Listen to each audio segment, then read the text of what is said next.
Hello everyone. तो हमने जो कल पढ़ा था थर्मोडाइनमिक्स का फर्स्ट जो लेक्चर में हमने क्या क्या देखा था। कुछ टर्म्स हमने देखे थे जैसे सिस्टम, सराउंडिंग्स, है ना। और क्या क्या बाउंड्री के बारे में हमने पढ़ा था। फिर हमने पढ़ा था स्टेट फंक्शन क्या होता है, पाथ फंक्शन क्या होता है, उसके एग्जांपल्स देखे थे। और इंटेंसिव प्रॉपर्टी और एक्सटेंसिव प्रॉपर्टी के बीच में डिफरेंसेस देखा था। क्लियर। चलो आज हम लोग थोड़ा सा उसी लेक्चर को आगे बढ़ाएं और थोड़ा सा जेई के पॉइंट ऑफ व्यू से एक चीज़ इंपॉर्टेंट है बताना मुझे कि अगर कोई स्टेट फंक्शन है तो मैथमेटिकली उसको कैसे समझे कि वो एक स्टेट फंक्शन है ना। तो सबसे पहले हम लिखेंगे for a function to be for a function to be state function for a function to be state function it should satisfy it should satisfy following three conditions following three conditions। अगर एक state function है तो उसको तीन condition को वो satisfy करना होगा। मान लो एक स्टेट फंक्शन है फाई, एक स्टेट फंक्शन है, ठीक है। और this is a function of X and Y. Phi is a function of X and Y. तो पहला जो कंडीशन होना चाहिए स्टेट फंक्शन होने के लिए वो change in phi should be same for all paths between two points.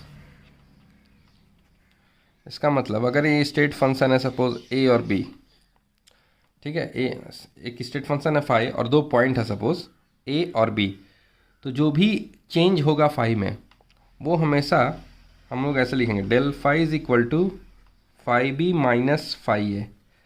Phi B मतलब जो भी वैल्यू उसकी यहाँ होगी, फाई ए मतलब जो वैल्यू फाई की यहाँ होगी, तो इन दोनों का डिफरेंस फाइनल माइनस इनिशियल लेंगे वही डेल्टा फाई आएगा, ठीक है।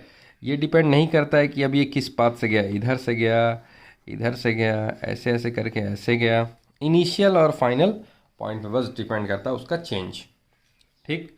दूसरा point, cyclic integral is zero. Cyclic integral is zero. Cyclic integral को हम लोग ऐसे शो करते हैं, दिस इज साइक्लिक इंटीग्रल का सिंबल।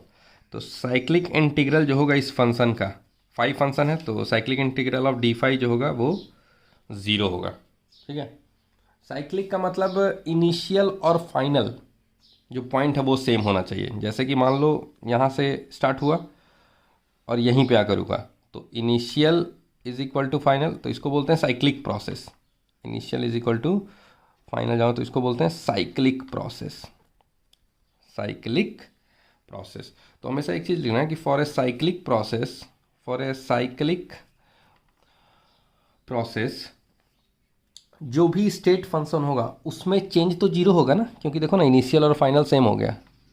तो हम बोल सकते हैं फॉर ए साइक्लिक प्रोसेस जो डेल फाई होगा मतलब चेंज इन स्टेट फंक्शन ये ज़ीरो होगा। अच्छा, तुम्हारा साइक्लिक प्रोसेस में क्या क्या आ जाएगा, जैसे आ जाएगा इंटरनल एनर्जी आ जाएगा। एग्जाम्पल इंटरनल एनर्जी, है ना, जिसको हम लोग U से और E से दिखाते हैं, है ना।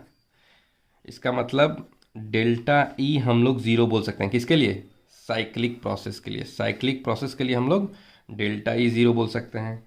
उसी तरह एंट्रोपी भी क्या है, स्टेट फंक्शन है। Entropy S is also state function, तो डेल्टा S ज़ीरो बोल सकते हैं, है ना।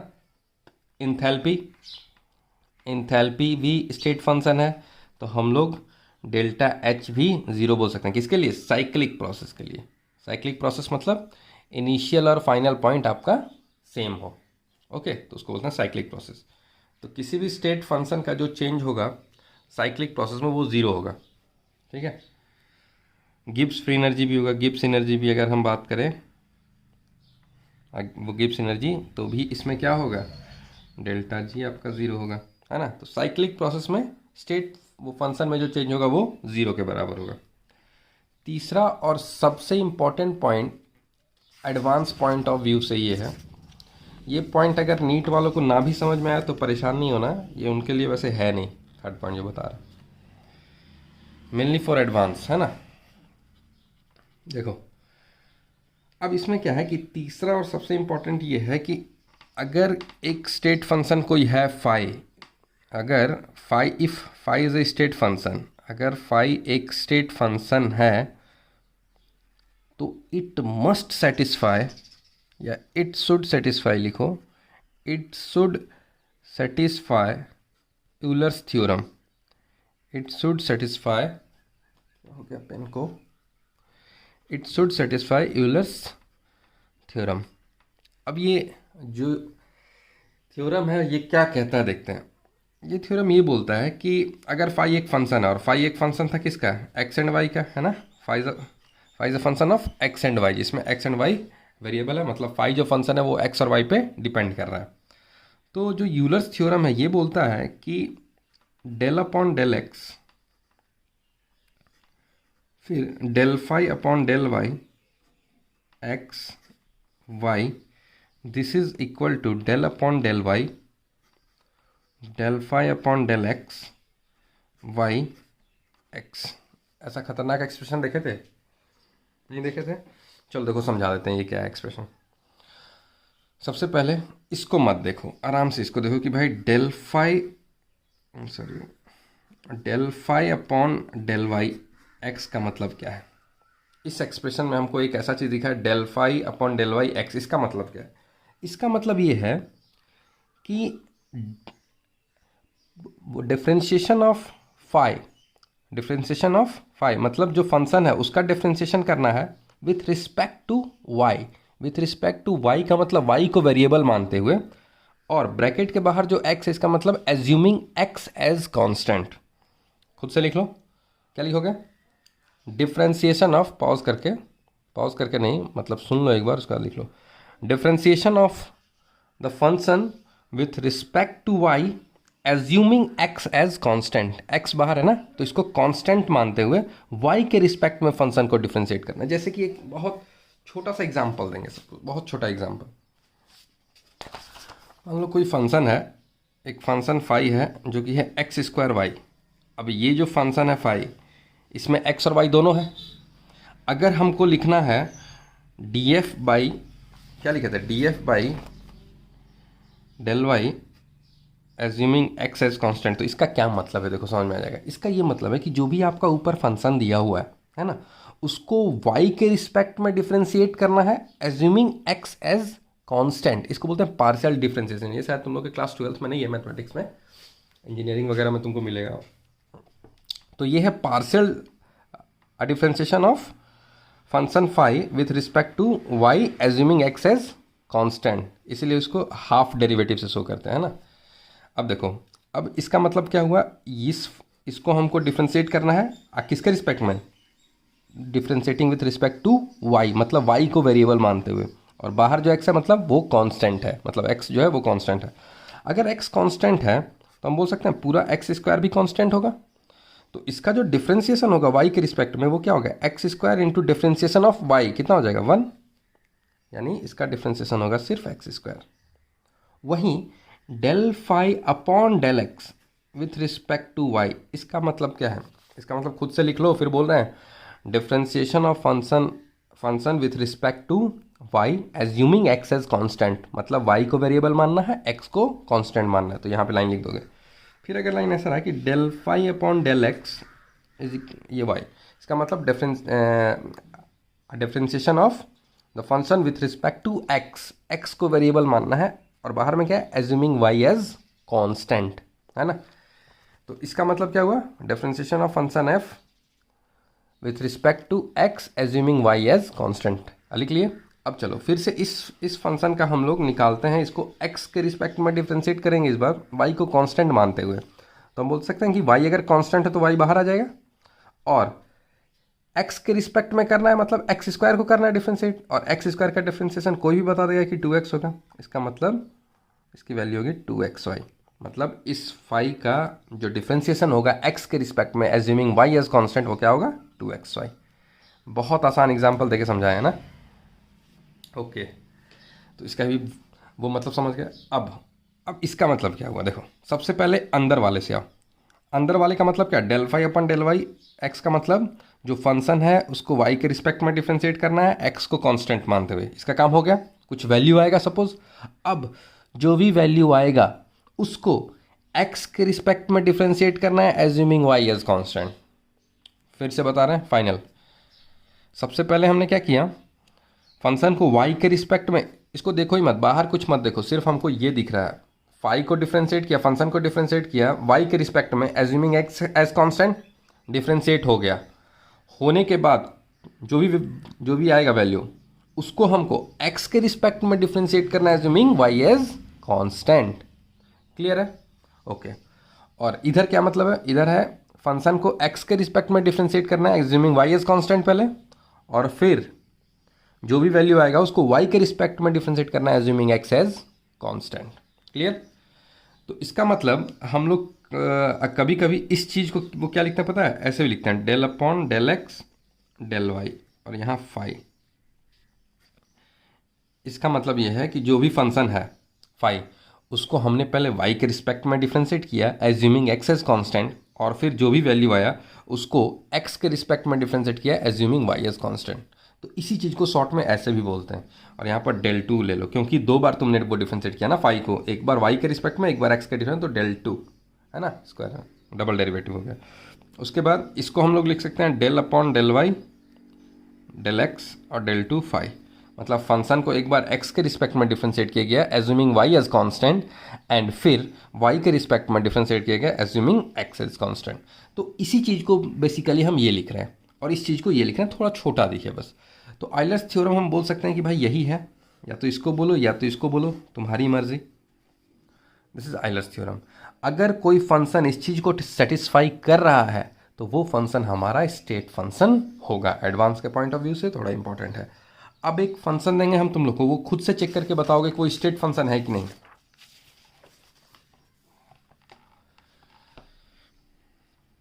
एक फंक्शन है एफ एक्स वाई जो कि X square Y plus x L N Y plus X E की पावर वाई। इसको हम सॉल्व करके नहीं बताएंगे, मुझे पता है एडवांस के बच्चे हैं तो आराम से सॉल्व कर देंगे ये दिस फंक्शन। ओके, अब बताना है कि ये जो फंक्शन है एफ जो फंक्शन है, जो एक्स और वाई का फंक्शन है, ये क्या स्टेट फंक्शन है कि नहीं एफ। तो अगर एफ स्टेट फंक्शन है तो एफ को ये सेटिस्फाई करना होगा, del x del y is equal to del two f del Y del x.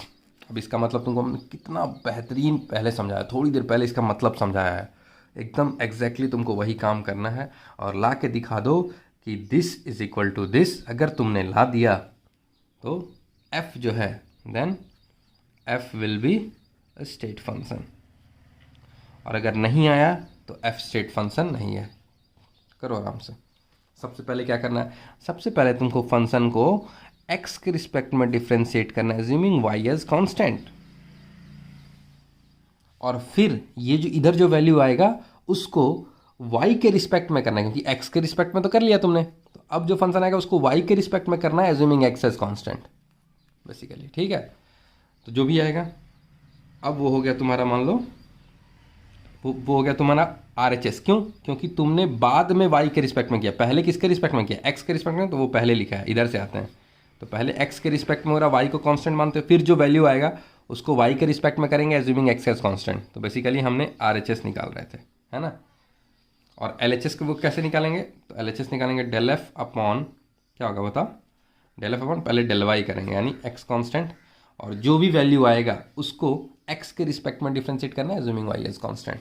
करो, बहुत आसान है, very very easy, very very, मतलब इससे आसान अब कुछ हो ही नहीं सकता। अब इस फंक्शन को अगर डिफ्रेंशिएट करो x के रिस्पेक्ट में, y को कांस्टेंट मानते हो तो आराम से, अब हमको क्या दिख रहा है, मतलब y एक कांस्टेंट हमको दिख रहा है, तो y कांस्टेंट है तो y को तो बाहर ले लेंगे, एक्स स्क्वायर का differentiation 2x plus x L N y, ये y तो कांस्टेंट है तो एल एन वाई भी कांस्टेंट हो जाएगा, तो एल एन वाई कांस्टेंट बाहर चला गया, x का डिफ्रेंशिएशन 1 तो 1 हो जाएगा, प्लस एक्स ई की पावर वाई तो कांस्टेंट है, क्योंकि वाई हमने कांस्टेंट माना है तो ई की पावर वाई कांस्टेंट है, एक्स का डिफ्रेंशिएशन 1, तो ये हो गया, वेरी इजी। अब इसका डिफ्रेंशिएशन करना है किसके रिस्पेक्ट में, एक्स के रिस्पेक्ट में हो गया ना, वाई के रिस्पेक्ट में कैसे करेंगे, अब लिखेंगे del f upon del y, और बुक इसको डिफ्रेंशिएट करना है इस पूरे को, तो इस पूरे को इधर क्या लिखेंगे, del f upon del x y, है ना। और अब वाई के रिस्पेक्ट में करना है तो एक्स को कांस्टेंट मानना। अब देखो डेल एफ और डेल एफ दो बार आया ना, इसलिए ये डेल टू एफ हो जा रहा था, ठीक है। तो ऊपर में डेल टू एफ हो जाएगा, नीचे में del y into del x लिख देंगे। अब इसका मतलब जो भी आया उसको वाई के रिस्पेक्ट में डिफ्रेंशिएट करना है एक्स को कांस्टेंट मानते हुए। तो कैसे होगा, 2x अब कांस्टेंट हो जाएगा और y का differentiation 1, very good, plus ln y का डिफ्रेंशिएशन ln y 1 अपॉन, एक मिनट, हाँ तो इसको वो कर लोगे ना। अब देखो, अब हमने x को कांस्टेंट माना, y का डिफरेंशिएशन तो ln y का डिफरेंशिएशन 1 अपॉन y e की पावर y का डिफरेंशिएशन e की पावर y ही होगा, है ना। इसी तरह से फिर हम लोग निकाल लेंगे, इसको भी निकाल लेंगे और देख लेंगे दोनों इक्वल है कि नहीं। अब इससे अच्छा हम लोग एक मैथमेटिक्स का क्वेश्चन कर रहे हैं, इससे अच्छा हम लोग एक केमिस्ट्री का क्वेश्चन कर लें, सो डैट ये करके एक बार देख लो, है ना। So that pressure of an ideal gas is a state function. Ideal gas का प्रेशर जो है वो एक स्टेट फंक्शन है, बोल रहा है शो करने। अब प्रेशर के बारे में बोल रहा है तो हमको क्या पता है कि आइडियल गैस का जो प्रेशर है वो किसको फॉलो करता है, P V is equal to N R T, यानी P is equal to N R T by V. यानी हम बोल सकते हैं pressure is a function of V N T, V N T का बोल सकते हैं ना कि pressure is a function of V N T.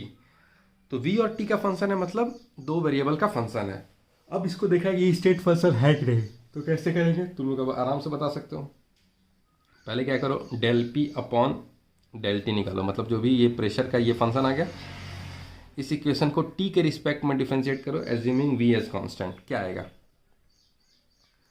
क्या आएगा, देखो पी, इस फंक्शन को टी के रिस्पेक्ट में डिफरेंशिएट करना, वी को कांस्टेंट मानते हो तो हम बोल सकते हैं एन आर बाई वी तो बाहर आ गया और टी का डिफरेंशिएशन 1 हो जाएगा, ठीक है। अब जो भी फंक्शन आपका आया उसको आप v के रिस्पेक्ट में डिफरेंशिएट करो एज्यूमिंग t एज कांस्टेंट, मतलब डेल अपॉन डेल v निकालना है किसका, ये जो आया del p upon del t v, ये जो आया इसका डिफरेंशिएशन निकालना v के रिस्पेक्ट में एज्यूमिंग t एज कांस्टेंट। अगर आपको ना दिखा हो तो फिर से देख लो, p is equal to N R T by v, है ना। अब हमने क्या किया, इस फंक्शन को t के रिस्पेक्ट में डिफरेंशिएट किया एज्यूमिंग v एज कांस्टेंट, तो एन आर बाई वी आ गया। अब जो आया उसको हमने v के रिस्पेक्ट में डिफरेंशिएट कर रहे हैं किसको, ऊपर वाले को, एज्यूमिंग t एज कांस्टेंट, ठीक। तो t तो है नहीं इसमें, तो क्या है इसमें एन आर बाहर आ जाएगा और 1 अपॉन वी का डिफरेंशिएशन क्या होता है, -1 अपॉन वी स्क्वायर, तो माइनस साइन बाहर 1 अपॉन वी स्क्वायर, ऐसे मतलब minus N r by v square आया ये। अब हम लोग क्या निकालेंगे, अब हम क्या करेंगे, इसी तरह सेम अब क्या निकालेंगे, डेल अपॉन, यहाँ वी की जगह टी रख दो, यहाँ पे डेल पी अपॉन क्या लिखोगे, del v assuming t constant और बाहर वी कांस्टेंट। देखो जस्ट इसका उल्टा किया है, यहाँ पहले वी था, अब यहाँ पर क्या करेंगे, यहाँ पे हमने पहले टी के रिस्पेक्ट में डिफ्रेंशिएट किया था वी को कांस्टेंट मानते हुए, यहाँ हम पहले v के रिस्पेक्ट में डिफरेंशिएट करेंगे t को कांस्टेंट मानते हुए, जो ही फंक्शन है ना। और फिर जो आएगा उसको t के रिस्पेक्ट में करेंगे एज्यूमिंग v कांस्टेंट, मतलब ये जो किए थे उसका उल्टा आप करेंगे। अब क्या आएगा, सबसे पहले हम निकाल लें ये वाला, निकालें कि भाई del p upon del v assuming t constant क्या आएगा, मतलब इस फंक्शन को v के रिस्पेक्ट में डिफरेंशिएट करना है t कांस्टेंट मानते हुए, तो हम बोल सकते हैं एन आर टी तो बाहर आ जाएगा, एन आर टी बाहर आ जाएगा क्योंकि कांस्टेंट हो गया, और 1 अपॉन वी का डिफरेंशिएशन कोई भी बता सकता है कि सर -1 अपॉन वी स्क्वायर होगा, -1 अपॉन वी स्क्वायर, माइनस को बाहर लेते हैं, 1 अपॉन वी स्क्वायर को यहाँ लिखिए, तो minus N R T upon we square आ गया इसका डिफरेंशिएशन। अब जो आया उसको डिफरेंशिएट करना है टी के रिस्पेक्ट में एज्यूमिंग वी एज कांस्टेंट, तो del upon del t of this del p upon del v at t assuming v as constant, मतलब ऊपर वाले को t के रिस्पेक्ट में डिफरेंशिएट करना है एज्यूमिंग v एज कांस्टेंट। तो v अगर कांस्टेंट है तो minus N r by v square, ये तो बाहर आ जाएगा पूरा कांस्टेंट, और t के रिस्पेक्ट में डिफरेंशिएट करना, t का डिफरेंशिएशन क्या होगा 1, तो वैल्यू क्या आ गई minus N r by v square. अब हम बोल सकते हैं minus N r by v square, और इधर भी कितना आया था minus N r by v square, मतलब इसका डिफरेंशिएशन और ऐसे डिफरेंशिएशन किए तो बराबर आया। इसका मतलब क्या, जो भी जिसको हम डिफरेंशिएट कर रहे थे, किसको कर रहे थे, प्रेशर को, वो क्या है एक स्टेट फंक्शन है आइडियल गैस का। अब होमवर्क में दे देते हैं so that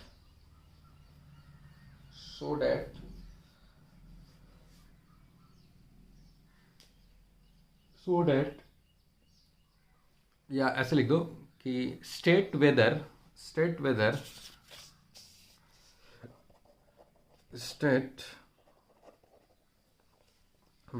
pressure of a real gas या van der Waals gas, pressure of a van der Waals gas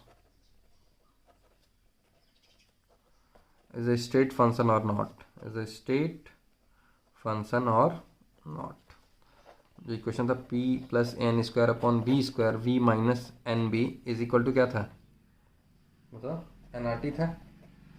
अब पूछ रहा है कि इसमें जो प्रेशर होगा, प्रेशर क्या आएगा, प्रेशर आएगा n R T upon v minus N b, नीचे आ जाएगा, यही होगा ना, v माइनस एन बी और minus a n square by v square. तो ये हुआ प्रेशर का एक फंक्शन। तुमको शो करना है कि तुमको बताना है कि ये प्रेशर जो है, ये प्रेशर मतलब वैंडरवाल गैस का या रियल गैस का जो प्रेशर है वो स्टेट फंक्शन है कि नहीं। तो अब प्रेशर का इक्वेशन जो पहले P is equal to N R T by v आया था आइडियल गैस के लिए, अब रियल गैस के लिए या वैंडरवाल गैस के लिए आया। अब तुमको इसको दिखाना है कि ये प्रेशर है कि नहीं स्टेट फंक्शन। ठीक है, कैसे करोगे पता है, तुमको इक्वेशन मिल गया, टी के रिस्पेक्ट में डिफरेंशिएट करो, वी को कांस्टेंट मानते हुए, फिर वी के रिस्पेक्ट में डिफरेंशिएट करो, टी को कांस्टेंट मानते हुए, और फिर उल्टा करो, देखो दोनों की वैल्यू सेम आ रहेगी ना। तुम लोग मैथमेटिक्स एडवांस के स्टूडेंट हो तो आई ट्रस्ट यू कि तुम आराम से इसको, तुम्हारे लिए कोई बड़ी बात नहीं है, तुमने एक्स वाई को खूब किया होगा कैसा भी फंक्शन हो, बस यहाँ एन आर टी देख के डरना नहीं है। तुमको क्या मानना है कि फंक्शन वी और टी का ही है, बाकी सब कॉन्स्टेंट है। ठीक है, कर लोगे तुम, वेरी गुड। चलो ये हमने कर लिया अभी स्टेट फंक्शन। अब एक और चीज़ स्टेट फंक्शन में अगर मैं तुम्हें बताऊं तो एक इम्पॉर्टेंट चीज़ तुम लिख लो कि अगर कोई स्टेट फंक्शन है, मान लो फाई एक स्टेट फंक्शन है, सपोज फाई एक स्टेट फंक्शन है, तो if phi is an state function, if phi is a state function, तो हम लोग चेंज इन फाई यानी डी फाई को हम लोग कैसे लिख सकते हैं, देख लो, del phi upon del X assuming Y is constant और इनटू डी वाई, ये into D Y plus del phi upon del Y assuming x is constant into D x. ठीक है, हाँ, तो हम लोग बता रहे थे कि d phi y state function है तो ऐसे कर सकते हैं ना। एक मिनट, थोड़ा सा यार गड़बड़ हो गया, उल्टा लिख दिए, d phi is equal to del phi upon del x y, और जो यहाँ पर डेल एक्स रहेगा ना वही डी एक्स यहाँ रहेगा, plus del phi upon del Y assuming x as constant, और जो यहाँ पर होगा वही इनटू डी वाई यहाँ होगा। तो इस फॉर्म में स्टेट फंक्शन का चेंज हम लोग दिखा सकते हैं। ठीक है, चलो ये हो गया। चलो अब एक क्वेश्चन कल के बेसिस पे और हम तुम लोग को देंगे। ये क्वेश्चन है, ये देखो, ये तीन जो डायग्राम है ना, बस वो डायग्राम बनाया गया है और बताया गया है कि जो वॉल है वो क्या है, डायथर्मिक है कि एडियाबैटिक है। ठीक है, अब एक चीज़ देखो, ये क्या है, ये डायथर्मिक बाउंड्री है। डायथर्मिक क्या होता था बताए थे, जिसमें हीट फ्लो कर सके, है ना, मतलब हीट का फ्लो हो सके। इसका मतलब क्यू, हीट जो है वो ज़ीरो नहीं रहेगा, मतलब कुछ ना कुछ फ्लो करेगा, है ना। अच्छा, ये क्या है, ऐसे जब दिखाया जाए तो ये समझो कि पिस्टन है, मूवेबल पिस्टन है जो मूवेबल है, मूव कर सकता है, ऊपर नीचे जा सकता है piston, depending on the pressure of the gas, कितना कम ज़्यादा है। अगर ज़्यादा होगा तो ये पिस्टन को ऊपर धकेलेगा, है ना। अगर पिस्टन इधर और इधर से जो प्रेशर लग रहा है उसको बोलते हैं पी एक्सटर्नल, बाहर की तरफ से, तो वो पी एक्सटर्नल अगर ज़्यादा होगा पी इंटरनल से, मतलब गैस के प्रेशर से, तो पिस्टन नीचे आएगा, है ना। तो ये बेसिकली पिस्टन का साइन है, मूवेबल पिस्टन। ठीक, तो तुमसे पूछा गया था ऐसे, वो डायग्राम देखिए कि ये वैसे तो सॉल्व है इधर, क्यू क्या होगा इसमें, ज़ीरो होगा कि नहीं। तो अगर भाई डायथर्मिक वॉल है तो जाहिर सी बात है क्यू तो ज़ीरो नहीं होगा, कुछ ना कुछ तो क्यू फ्लो करेगा ही, है ना। तो क्यू फ्लो करेगा तो क्यू ज़ीरो नहीं होगा। अच्छा, वर्क डन ज़ीरो होगा कि नहीं, वर्क डन। अब भाई पिस्टन ऊपर नीचे जब जा सकता है, मूवेबल पिस्टन है, तो वर्क वो कुछ ना कुछ तो डन होगा ना, ऊपर जाएगा या नीचे आएगा तो कुछ ना कुछ तो वर्क डन हुआ, इसका मतलब वर्क डन भी ज़ीरो नहीं होगा। ठीक। अब अच्छा, आइसोलेटेड जो सिस्टम होता है, आइसोलेटेड सिस्टम कल हमने क्या पढ़ा था, जिसमें ना एनर्जी का ट्रांसफ़र हो और ना ही मास का। अच्छा, एनर्जी का ट्रांसफ़र बेसिकली दो वो मीडियम से हो सकता है, एक either in the form of work और in the form of heat. Either energy heat के फॉर्म में अंदर बाहर हो, या फिर either in the form of work भी।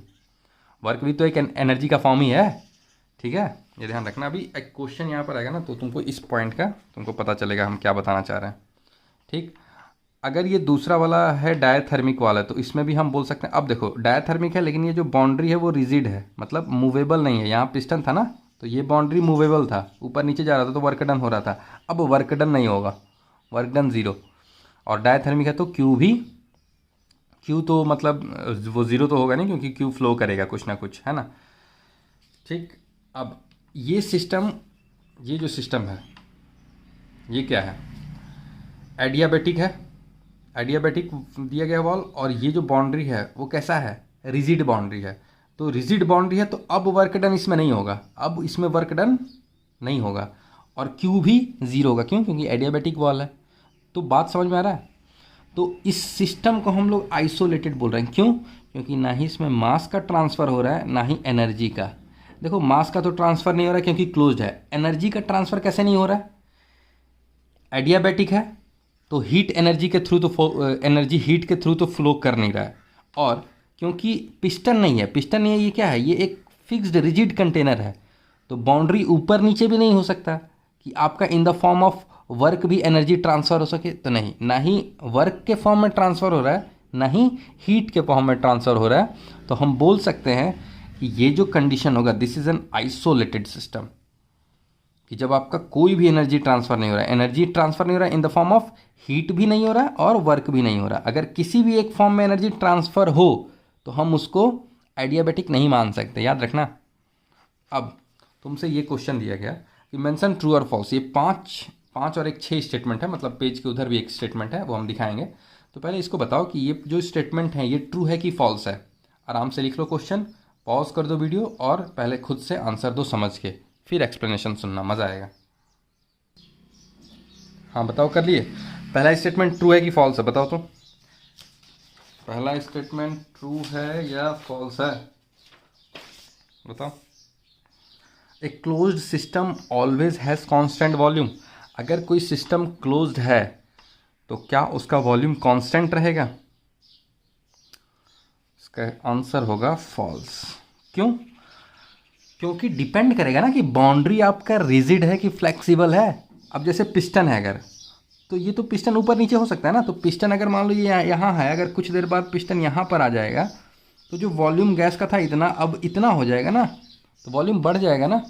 क्लोज्ड है ये भी, लेकिन कांस्टेंट वॉल्यूम नहीं है, है ना। तो पहला स्टेटमेंट फॉल्स हो गया। अब क्या बोल रहा है second statement, neither heat nor वो matter is exchange then system must be isolated. बोल रहा है कि अगर हीट और मैटर मतलब मास, हीट और मास अगर एक्सचेंज ना हो तो क्या वो सिस्टम एकदम आइसोलेटेड होना चाहिए? बताओ, ये सबसे अच्छा क्वेश्चन था। इसका आंसर फॉल्स होगा। जो मैंने यहाँ बात बोल दी थी ना पहले, इसी के लिए बोला था। क्या बोल रहा है कि अगर हीट और मास एक्सचेंज ना हो तो क्या उसको आइसोलेटेड बोलेंगे? नहीं। एनर्जी और मास की बात होती थी ना, कि एनर्जी का भी ट्रांसफ़र नहीं होना चाहिए, मास का भी ट्रांसफ़र नहीं होना चाहिए। तो चलो, अगर एनर्जी हीट के फॉर्म में ट्रांसफ़र नहीं हो रही, चलो ठीक है, लेकिन वर्क तो हो ही सकता है। क्योंकि अगर पिस्टन टाइप का लगा हुआ है तो पिस्टन ऊपर नीचे जा सकता है, तो ये तो वर्क डन भी तो होगा। और वर्क डन के फॉर्म में अगर एनर्जी लूज़ होगी वर्क के फॉर्म में, तो हम बोल सकते हैं कि भाई जब एनर्जी हीट और वर्क दोनों के फॉर्म में लूज़ ना हो और मास भी लूज़ ना हो, तब उसको आइसोलेटेड बोलेंगे। यहाँ सिर्फ बोल रहा है कि अगर हीट एनर्जी अगर लूज़ ना हो और मास लूज़ ना हो तो क्या वो आइसोलेटेड ही होगा? ज़रूरी नहीं है, क्योंकि वर्क भी तो हो सकता है। तो अगर एनर्जी वर्क के फॉर्म में ट्रांसफ़र हो रही है तो भी आइसोलेटेड नहीं हुआ। एनर्जी मतलब किसी भी तरह की एनर्जी का जो है फ्लो नहीं होना चाहिए, ठीक है, इसलिए स्टेटमेंट फॉल्स। तीसरा देखो तो, isolated system will be closed system.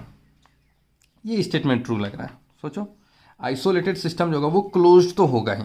कोई भी आइसोलेटेड वो सिस्टम सोचो ओपन रहेगा तो हो ही नहीं सकता है ना आइसोलेटेड। चौथा, एक close system must B N isolated system. क्या एक क्लोज सिस्टम हमेशा आइसोलेटेड सिस्टम होगा, ये जरूरी है? कोई जरूरी नहीं है। पिस्टन लगा हुआ है, क्लोज्ड है, लेकिन आइसोलेटेड नहीं। क्यों? क्योंकि वर्क का ट्रांसफर तो हो ही सकता है, ऊपर नीचे वो पिस्टन जाएगा तो वर्क एनर्जी तो हो ही सकता है, वर्क डन तो हो ही सकता है ना, और energy in the form of work जो है वो लॉस हो सकता है ना। अब एक क्लोज सिस्टम मस्ट भी हो गया, तो ये भी हम बोल सकते हैं फॉल्स। पांचवा statement, an adiabatic container fitted with movable adiabatic piston will form an isolated system. एक एडियाबेटिक कंटेनर है, ओके, और जिसमें कि पिस्टन वो लगा हुआ है, वो क्या है, वो मूवेबल है, और पिस्टन भी आपका एडियाबेटिक है, तो क्या वो आइसोलेटेड सिस्टम होगा? नहीं। जब भाई बोल दे रहे हो कि पिस्टन मूवेबल है, तो जब मूव करेगा तो वर्क डन तो हो ही सकता है, तो एनर्जी तो वो लूज हो ही रहा है, या एनर्जी का ट्रांसफर तो हो ही रहा है basically, in the form of work energy का ट्रांसफर हो रहा है ना, तो कहाँ से आइसोलेटेड होगा? ये भी फॉल्स है। पांचवा एक स्टेटमेंट यही था, an adiabatic container fitted with rigid adiabatic piston will be an example of closed system. इसका देखो, an adiabatic container fitted with rigid adiabatic piston, मतलब बोल रहा है कि ये कंटेनर है, ठीक है, पूरा ये रिजिड एडियाबेटिक है, ये एडियाबेटिक है, और ये पिस्टन है, ये भी एडियाबेटिक है, और क्या मूव कर रहा है कि नहीं? रिजिड एडियाबेटिक पिस्टन मतलब मूव नहीं कर रहा, रिजिड है मतलब फिक्स्ड है। इसका मतलब एनर्जी का ट्रांसफ़र किसी भी तरीके से नहीं हो रहा, ना ही हीट की तरफ से, ना ही वर्क की तरफ से। मास का ट्रांसफ़र तो नहीं हो रहा है, तो क्या एनर्जी का ट्रांसफ़र नहीं हो रहा, मास का भी ट्रांसफ़र नहीं हो रहा है, तो ऐसे सिस्टम को क्लोज्ड बोलते थे क्या? नहीं, ऐसे सिस्टम को तो आइसोलेटेड बोलते थे, इसलिए ये क्लोज सिस्टम नहीं है, तो फॉल्स। ठीक है, मैं इसको अपलोड करता हूँ, फिर नेक्स्ट वीडियो बनाऊँगा। अभी तुम लोग अपडेट रहोगे, कंटिन्यू रहोगे, तो ये सारे पॉज करके लिख लेना। कल के टॉपिक पे बहुत अच्छा इस तरह से तुमको फंसा सकता है ना।